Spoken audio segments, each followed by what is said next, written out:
My name is Nick Carroll, and this is my review for the HTC RE Camera.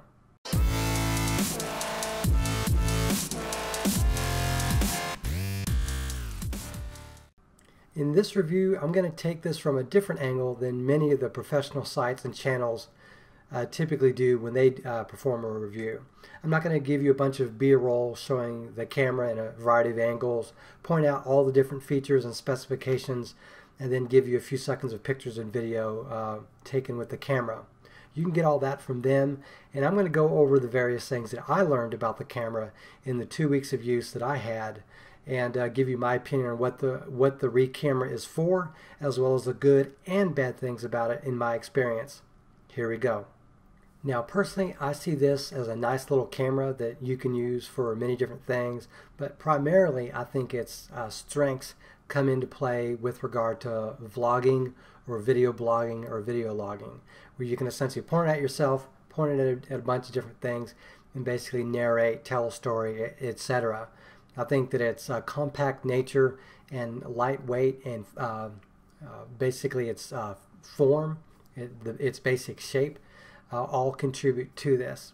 So what I'm going to go through next are a series of bullet points that I've essentially wrote down, and I'm just going to read out for you so you guys have an idea of some of the things about it that you're not going to get just by reading the little manual or by looking at a quick and dirty review of this device.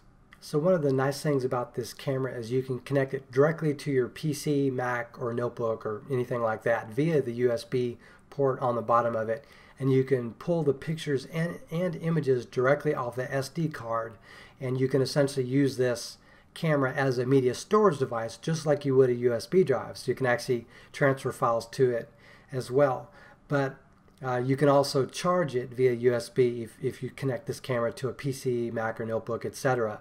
So you don't necessarily just have to charge it up to like a charger. Now, one of the things to note, if you are going to use this to directly connect it to your computer and pull the images or videos directly off it, the file name of these images and video, particularly the video that I noticed, are different than if you are to wirelessly transfer them from the RE Camera to whatever device you have. If you wirelessly transfer it using the RE app, what it'll do is it'll change the file name to better represent the date and time that these videos and images were taken, and it's formatted a little bit differently. So that's kind of a nice treat, but it is actually faster typically to just plug it up to your computer and drag all those images, but you'll get a different experience with regard to file name if you do that. One thing I noticed about it is, you know, it's essentially held upright in a certain position.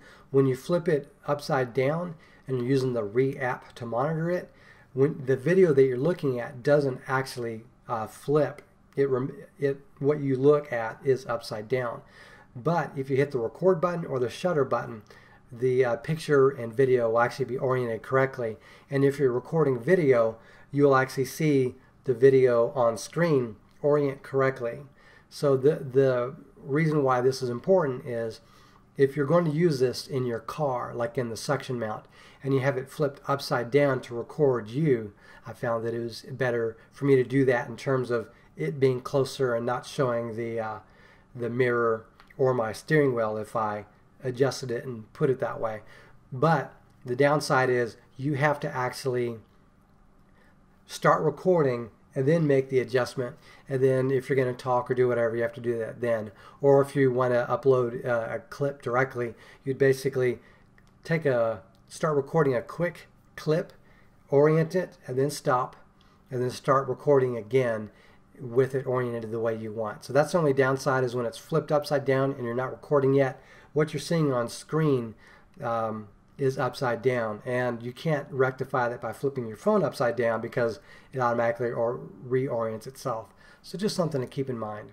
One thing I noticed early on when I tried using this as essentially a dash cam is I needed to clean the front, the outside, and inside of my windshield for it to get decent looking video. I actually had to apply Windex all on the inside and on the outside just for it to get better video. The camera is really good at picking up streaks and smudges and even pock marks on the windshield, and it has a high enough resolution where you can actually see that when you're using it as a dash cam. Now in my position, I didn't spend enough time orienting it properly as a dash cam, like high enough on the windshield to where it didn't see too much of the actual front of the car, but I was able to use it decently. One thing I'll point out is it's not quite as useful as a dash cam for two reasons. One, it's not detailed enough to get the license plates, like if they're driving in front of you or you're passing them up or anything like that, you can't really see the license plate that clearly. Also, the field of view is so wide that the items actually appear further away than they really are. So in other words, when I was looking at stuff while driving and I went back and looked at the video that was recorded, stuff that looked closer to me actually appeared further away in the distance on the recorded video. So that's something else to keep in mind. Here's something to consider that was at least statistically interesting to me. If you record like 30 minutes of solid video, what you're going to record is approximately 3.5 gigabytes in file size. Now I don't know exactly what the maximum file size is, or if it starts a new one if it reaches like a 4 gigabyte limit or something like that, but I know that if you perpetually record video, it'll fill the included 8 gigabyte SD card in about 1 hour. Or if you have a 32 gigabyte card, it would take about 4 hours of solid 1080p video to actually fill the entire card. So that's something to keep in mind. One issue that I encountered was my RE Camera would no longer connect wirelessly to my smartphone. Even if I rebooted my smartphone, closed the app, or reopened the app, it wouldn't connect. And the downside was I couldn't power off the RE Camera to essentially reboot it, at least by pressing a button or holding it or leaving it alone. It has really good standby, so you can't just put it down for an hour and it'll drain. You could theoretically just record a lot of video until you reach the 2 hour or so of video recording capability before it loses power. But anyways, that didn't work for me. So one thing I noticed before I actually lost connectivity was transfer speeds started plummeting, and eventually I couldn't transfer files off the RE to my phone. I could still plug it up to my computer and move the files off that way or copy them off that way, but I couldn't transfer the files wirelessly. While I was performing these troubleshooting steps, I decided to get on chat with tech support with HTC, but I waited for over an hour and I didn't get any response while waiting, so I just kept troubleshooting while I was doing that. Eventually I just couldn't connect at all, and I would just get the error, troubleshooting error code B1, and even though I couldn't connect, I was still attached via Bluetooth, and I couldn't, even if I unpaired and then repaired via Bluetooth, it still didn't work. I still could not reconnect. So what I ended up doing was I ended up clearing the RE app cache and data on the actual device itself. So like on an Android device, I simply went to app data and I cleared the cache and data, and then I unpaired the RE from my phone using Bluetooth, and then I rebooted the phone. After I rebooted, I opened up the RE app, and then I was able to pair it again. So that's some troubleshooting steps to keep in mind. You don't necessarily have to factory reset the RE. You just have to clear the data on your phone and then reboot the phone and then reconnect it. And I was glad that I was able to remember my original password because it prompted me. And what I recommend for you, at least initially, is set up a default password like 1, 2, 3, 4, 5, 6, 7, 8, because you need a minimum of 8 characters. Just set it for that initially, just so that if you run through this, you don't run into that issue. But you can always change the password if you want later on down the line. But for troubleshooting purposes, because I was thinking I could encounter an issue, I wanted a very easy password to remember, and I wasn't worried about security initially. So that's something that you can do as a password. And one thing to note, since I had to clear that app cache and data, when I opened up the RE Camera, I had to reset up my preferences again in the RE app. So I had to set it to like delete files after saving on phone, or use phone to get location, so that information would be imported into the image or video. So if you do have this issue where you can't connect, hopefully you can just do the steps that I perform to fix that. And then once you get everything working again, just reset up the RE app on your smartphone. Another thing you'll want to do when you get a chance is make sure that your RE app is up to date using the most recent version. It'll most likely do that, particularly on Android. It'll update automatically. And also every once in a while just check to make sure that the RE Camera has a firmware update, and once I was able to repair my smartphone with the RE Camera, I noticed that there was a firmware update, and I downloaded that. And I didn't have any other issues after that, but I don't know if this firmware update was actually there to address that issue or if it was for something unrelated. So be sure and update the RE app and update the RE Camera firmware when possible.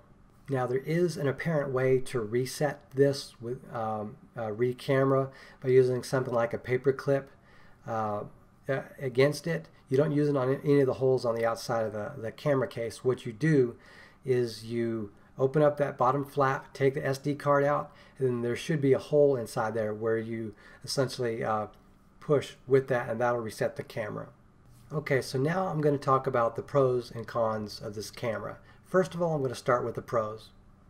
The RE Camera is by definition a minimalist camera. Few cameras out there are smaller or lighter or are shaped this way for the ease of use in the hand. This fits, in my opinion, squarely in the action cam market, but I think it's somewhat outside because of this unique form factor. This is easier to pull out of the pocket and start shooting with, in my opinion, than any other point and shoot camera out there. And it's probably on par in terms of ease of use as any other action cam out there as well. And one advantage you have by using this camera is you don't have to use your phone or tie it up, with taking pictures, when you can use this camera for it. And this has fairly respectable pictures and video compared to most of your mid-range or even some of your lower-end flagship phones out there. And while many people are used to seeing others hold cameras or camcorders or smartphones or even tablets to take pictures or record videos, this form factor is different because of its small size. It's handheld, easy to carry, and hard to drop. And even though there is a lanyard included, you don't really need it. I never felt the need to even use the lanyard, and I not once ever dropped it in 2 weeks of using it. It's so easy to hold, and it's lightweight that it's just, I don't know, it's really easy to deal with. Another aspect to consider, besides it being easy to hold, is that taking pictures or recording video straight from your pocket is nearly instantaneous. You basically just pull it out, point, and shoot. It's literally the definition of a point and shoot. And if you just have any idea of where the lens is and the orientation and what you're pointing at, you can pretty much catch anything that you want within the wide field of view. It also, in my opinion, has a better shape than any other action cam for holding it and using it on the fly. If you have a budget or mid-range phone and you want to get more unique shots, or if you want to mount this inside of a car or even wear it, that's something you can do with this camera that you can't easily do with a smartphone. And I'll just point out this little bit of anecdotal experience with respect to me. When I was using the RE Camera in my hand while driving around or just on the fly using it as a dash cam, it was so much easier than getting out my smartphone and then opening up the camera app and then recording it and hold it in a certain way to where I'm not actually covering up any of the microphones or covering up the camera or covering up the screen. And just to be honest, most smartphones, even flagship smartphones, the front-facing camera are not going to produce better images or video quality than the RE Camera. And even though it's a lot more comfortable to use a smartphone to look at it and look at the screen as a viewfinder, and then have the front-facing camera point at you, the substandard quality that's produced by the front-facing camera, typically 720p, and without a lot of the visual quality enhancements that most rear-facing cameras have, that's a really big issue that you'll have when trying to use that as a vlogging camera compared to the RE. And when I've tried using both my smartphones, my Nexus 4 and Nexus 5, as an impromptu dash cam, holding it in such a way, it's harder to hold, it's heavier, it's less comfortable in the hand. Like, you can't just grip a smartphone like you can the RE, and just holding it, and it's not as easy to mount that. You can mount it in many cases, but it's a different experience overall dealing with a smartphone or a camcorder or a more professional camera or point and shoot compared to the RE Camera. I hope I'm getting that across. It's not something that's easy for me to communicate, because when you just use it for a couple weeks, it raises your standards in terms of what it takes to actually point and shoot, to actually record video on the fly.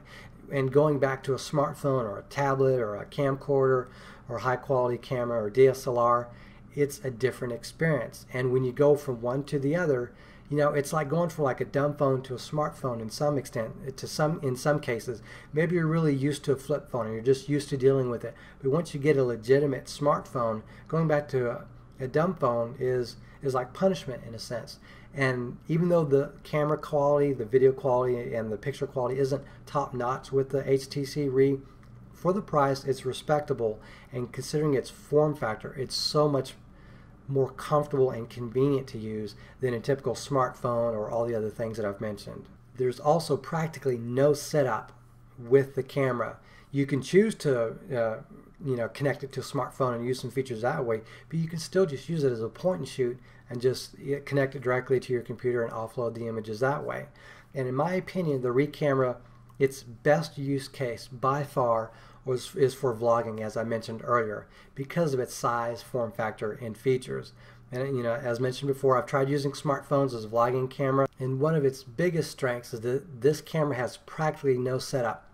You can choose to, wirelessly connect to your smartphone and use some of its advanced features, but you could, quite frankly, not even do that, and it works just fine as a point and shoot to record video or to take pictures. And in my opinion, as stated before, its best use case is for vlogging due to its size, form factor, and features. Smartphones, tablets, cameras, and camcorders are larger, more clunky, and in my opinion, using a viewfinder can be distracting sometimes because you're too busy looking at the monitor than looking at the camera lens and worrying about what's in frame. With the RE Camera, you just point it at yourself as a vlogger and you're done. Point it at whatever you want to film and you're done. You can still use your smartphone or tablet or whatever as a viewfinder, but you don't have to, and that's one of the greatest strengths of this. And I get some people just have to be able to frame a video or a picture just right, and while you can do that with the RE, and you can also do that with other devices like the ones I've mentioned, here at least because of that wide angle, in many cases it's not something you can worry about, but if you want, you still have that option. Now that I've beat that one topic to death, let me move on to some of the other positives regarding this camera. It has an 820 milliamp battery, which may seem small if you have like one of the more modern smartphones, but considering it's a very tiny device, it has no screen or anything else to power, and all it does is act as a shooter or video recorder. It lasts a pretty long time. If you're trying to shoot pictures all day, it'll shoot upwards of 1,200 pictures in a single day without losing a charge. And honestly, I never got even close to that. And I basically stopped trying to take pictures with it because A, it's not my forte, and B, I don't want to spend a lot of time taking pictures, for this review. But I did record a fair amount of video, and its claim of an hour and 40 minutes or an hour of 50 minutes of recording video, solid, I think is accurate with the amount of video that I've recorded. And here are a couple of tidbits I found interesting regarding the video quality. It captures video at approximately 2 megabytes per second bit rate and 29 frames per second in terms of the actual frequency, 29 point whatever, nearly 30 frames per second. So it's decent quality video, but it's not the highest quality out there. Video is slightly compressed, so what you'll want to do if you're importing this into your video editing program is make sure to use the highest quality video output when you're exporting your video into a file that you'll upload to YouTube, etc. The camera does not have optical image stabilization, but the digital stabilization is good in my opinion. You can basically be walking around or have it oriented on something that moves a slight bit, and the imagery when you're recording video is actually pretty good. And I think partly because of this, the low light performance is actually pretty good, and it is actually better than my Nexus 4 and my Nexus 5 in their automatic modes. I noticed when I was filming with my smartphones using the rear-facing cameras at 1080p, 30 frames a second, the images kind of fell off in the dark, whereas the video seemed to hold better quality with the RE Camera. Now, admittedly, it won't hold a candle to the highest end flagship smartphone rear-facing cameras out there, or to a really good camera or camcorder, but it's pretty good for what you're getting. And while there's a single microphone on this RE camera and the output that it produces on its videos is mono, the microphone is at the top of the camera pointing up, but if you're even remotely close or you're inside, particularly like a car or like a building, it doesn't seem to have any issue picking up the audio. But because it doesn't pick up audio very well that's far away, it actually acts as a little bit of noise cancellation. So in my opinion, the audio levels were fine, and I didn't have to increase the gain at all whenever I imported these videos into the video editing program that I use. That's just my opinion with the camera that I used. Now let's talk about the bad. In my opinion, there isn't very much that's bad about it, but I would be remiss if I didn't actually mention these things. So one of the first things I want to talk about is it gets a little warm after extended use, particularly if you're recording video. I didn't really notice this issue taking pictures, but when I was recording video, particularly like for a 30-minute stretch, like I was driving from work to home, home to work, or anywhere, I would take it out of the suction mount and it's a little bit warm. But to be fair, it wasn't uncomfortable at all, and I don't think it would have made me sweat if I held it. I just wouldn't want to hold it too tightly, as I could see it generating a little bit of sweat over time. Another negative is, to be fair, the lack of controls on the camera itself, and of course the lack of a screen or a monitor. So it can be hard to get some of the shots or to record exactly the video you want. So in that case, to tell what's in frame or what's in focus, or to just anything else, you honestly are going to need to connect your smartphone to it. But the cool thing is you can basically put the camera down and then kind of move off to the side and orient it with the smartphone and step a few feet away. So that has its uses as well. While the 720p slow motion and time-lapse features are great, in my opinion there also needs to be a 60 frames per second mode at a minimum if you're going to run it at 720p. Just mathematically, if you can do 1080p video at 30 frames a second, there's no reason why you couldn't offer 720p video at 60 frames a second. And I think that should be something that is included with this camera, period. Another thing I wanted to mention is the camera does have plastic screw threads at the bottom for using with a tripod mount, but because they're plastic, there is that risk that you can over tighten and basically damage the RE camera, and that's something that I think should be rectified with a future model with metal threads. And I'll just mention the two things I kind of hinted at before or mentioned earlier. The camera does see any smidges, pockmarks, or scratches or anything that's on the windshield, so if you're going to use this as a dash cam, you want to definitely clean those off. Also, the camera doesn't pick up audio too well at a distance, but the pro to that is it actually provides noise cancellation, and I never had an issue with it detecting my voice whenever I was using it as a vlogging camera. And actually when I was using it in my car as a dash cam or to record me, I couldn't hear the engine of my car at all. Now I have an economy car and the engine isn't terribly loud, but it just didn't get picked up at all by the RE camera, and so my audio was able to stand out no matter how hard I stepped on the pedal realistically. So that's actually a pretty decent thing. And the last con that I can think of in the two weeks of using it, but not the least of the issues that I have with it, is the default price. The manufacturer suggested retail price of $199 is too expensive, and I don't want to sugarcoat that in this review.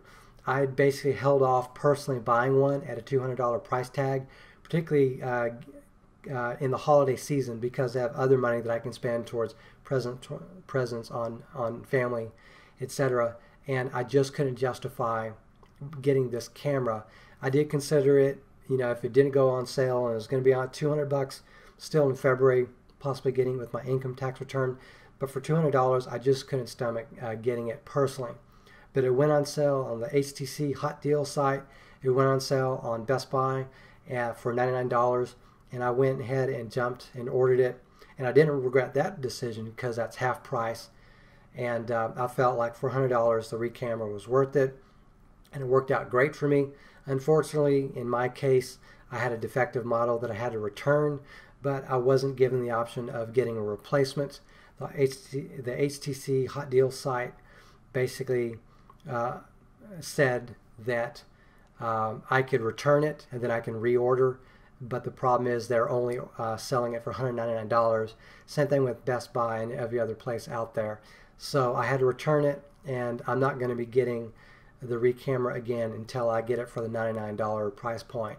And to be fair, and no offense to HTC, I'm not going to be buying it from their website, you know, on sale, because there's no guarantee that a subsequent defective model can be returned and get a replacement.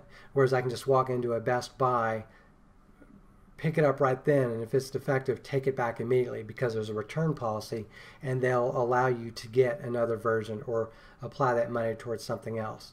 So in my opinion, I don't think anyone, well, let me just say this. If this is viable enough to you, if the pros that I've mentioned and other sites have mentioned make this worth it to you to pick it up at $199, you know, I'm not going to think bad about you or whatever. You know, get it. Obviously, that will be valuable enough for you to do, but I can't do that, particularly because I've already purchased it at $99, and I'm not going to repurchase it for $199 or even $150. So that's my opinion, and you look at every other HTC RE Camera review out there, and everyone says the same thing. At $200, it's hard to justify it, but at $100, it falls more into the impulse territory, and it becomes more valuable. And I think that's the correct price point for this. Maybe it won't make HTC the profit needed, you know, in order to justify this device.